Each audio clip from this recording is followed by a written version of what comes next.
High cholesterol का problem और नसें या आर्टरीज का ब्लॉकेज होना सिर्फ रिपोर्ट्स और मेडिकल टर्म्स का नाम नहीं है।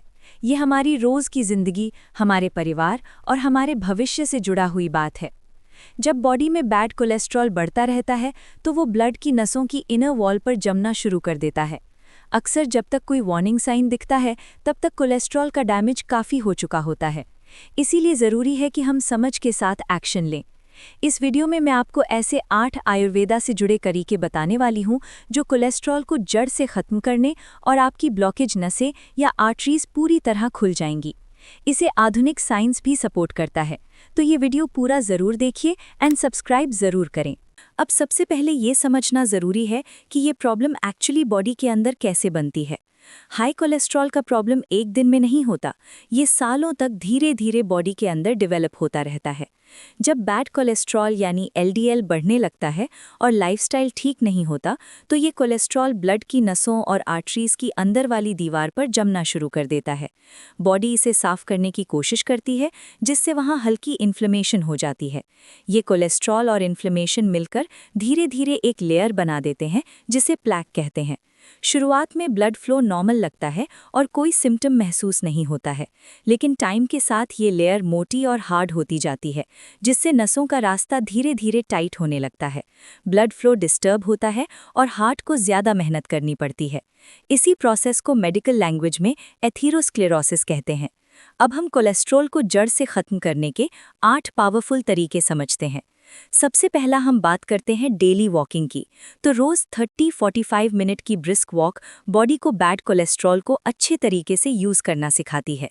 वॉकिंग से ब्लड सर्कुलेशन अच्छा होता है, नसों के अंदर ब्लड स्मूथली फ्लो करता है और नसों में लचीलापन बना रहता है, जिससे कोलेस्ट्रॉल जमने का रिस्क कम होता है। रेगुलर वॉकिंग का एक और फ़ायदा ये है कि जो कोलेस्ट्रॉल पहले से जम चुका होता है वो ज़्यादा डेंजरस नहीं बनता, उसे हम स्टेबल प्लैक कहते हैं।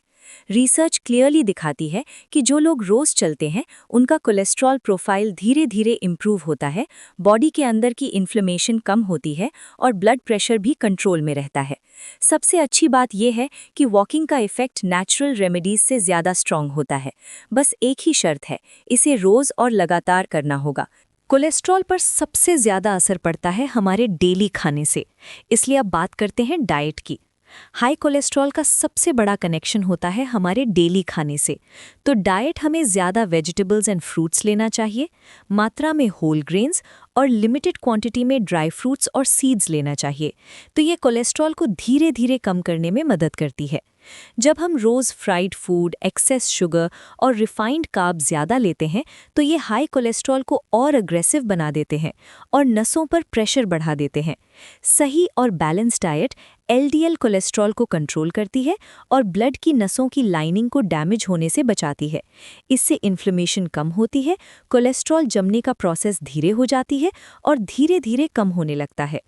डाइट के साथ साथ कई लोग कुछ नेचुरल चीज़ें हैं जो कोलेस्ट्रॉल को कम करने में मदद करती हैं, वो है गार्लिक या लहसुन। गार्लिक हाई कोलेस्ट्रॉल, खास तौर पर बैड कोलेस्ट्रॉल को कम करता है, इन्फ्लेमेशन रिड्यूस करता है और ब्लड फ्लो को सपोर्ट करता है। जब गार्लिक को रेगुलर और लिमिटेड क्वांटिटी में और सही समय पर लिया जाए तब इसका फ़ायदा ज़्यादा होता है। इसलिए गार्लिक को बैड कोलेस्ट्रॉल कम करने का एक पावरफुल फूड माना जाता है। साथ ही जिन लोगों का कोलेस्ट्रॉल पहले से लो रहता है या जो ब्लड थिनर मेडिसिन्स लेते हैं, उन्हें गार्लिक रेगुलरली लेने से पहले डॉक्टर से बात ज़रूर करनी चाहिए। ऐसी ही और एक नेचुरल चीज़ है हल्दी। इसमें कर्क्यूमिन नाम का एक्टिव कंपाउंड होता है जो बॉडी के अंदर होने वाली इन्फ्लेमेशन को कम करता है। ये इन्फ्लेमेशन तब बढ़ती है जब हाई कोलेस्ट्रॉल, खासकर बैड कोलेस्ट्रॉल, ब्लड की नसों की लाइनिंग को नुकसान पहुंचाने लगता है।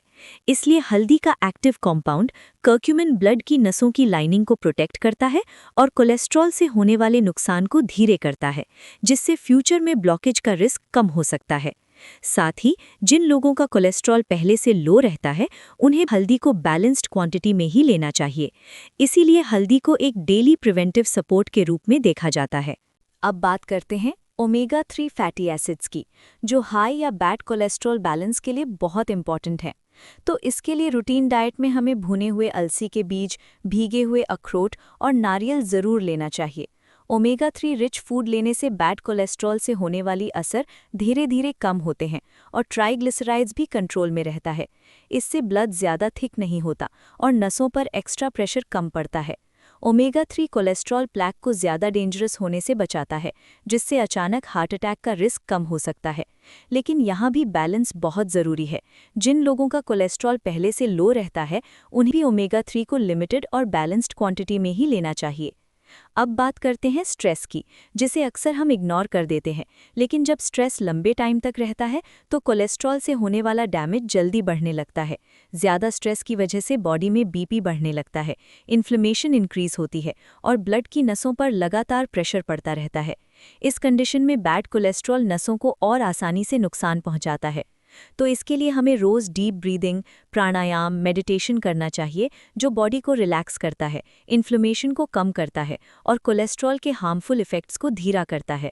इससे ब्लड प्रेशर भी कंट्रोल में आता है। इसीलिए अपनी डेली लाइफ में स्ट्रेस को ज़रूर कंट्रोल करें और इसे डेली रूटीन का हिस्सा बनाएं। स्ट्रेस कंट्रोल के बाद एक और फैक्टर है जो कोलेस्ट्रॉल पर डायरेक्ट असर करता है, और वो है नींद। अच्छी नींद से कोलेस्ट्रॉल बैलेंस रहता है। जब हम रोज़ कम सोते हैं या नींद पूरी नहीं होती तो बॉडी कोलेस्ट्रॉल को सही तरीके से हैंडल नहीं कर पाती। इस सिचुएशन में बैड कोलेस्ट्रॉल ज़्यादा हार्मफुल बन जाता है।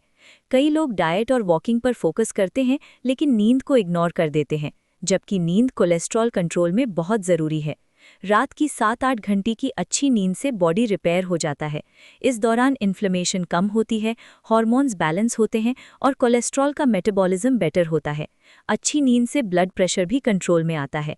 इसीलिए अपनी डेली लाइफ में स्ट्रेस को ज़रूर कंट्रोल करें और इसे डेली रूटीन का हिस्सा बनाएं। अब हम बात करते हैं स्मोकिंग एंड टोबैको की। अगर आप स्मोकिंग या टोबैको यूज़ करते हैं तो कोलेस्ट्रॉल और ब्लड वेसल ब्लॉकेज का रिस्क बहुत ज़्यादा बढ़ जाता है। स्मोकिंग नसों की वॉल्स को डायरेक्टली डैमेज करती है और कोलेस्ट्रॉल प्लेक को डेंजरस बना देती है।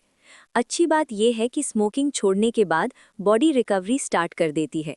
ये कोलेस्ट्रॉल डैमेज को स्लो करता है। आखिरी बात बस इतनी सी समझनी ज़रूरी है कि इस तरीके से कोलेस्ट्रॉल एक रात में ख़त्म नहीं हो जाएगा, लेकिन ये तरीके से कोलेस्ट्रॉल को धीरे धीरे ख़त्म कर सकते हैं, नसों को धीरे धीरे स्ट्रॉन्ग बना सकते हैं और फ्यूचर में हार्ट प्रॉब्लम का रिस्क कम कर सकते हैं। अगर किसी को ब्लॉकेज ज़्यादा सिवियर है तो डॉक्टर का ट्रीटमेंट लेना बिल्कुल ज़रूरी होता है।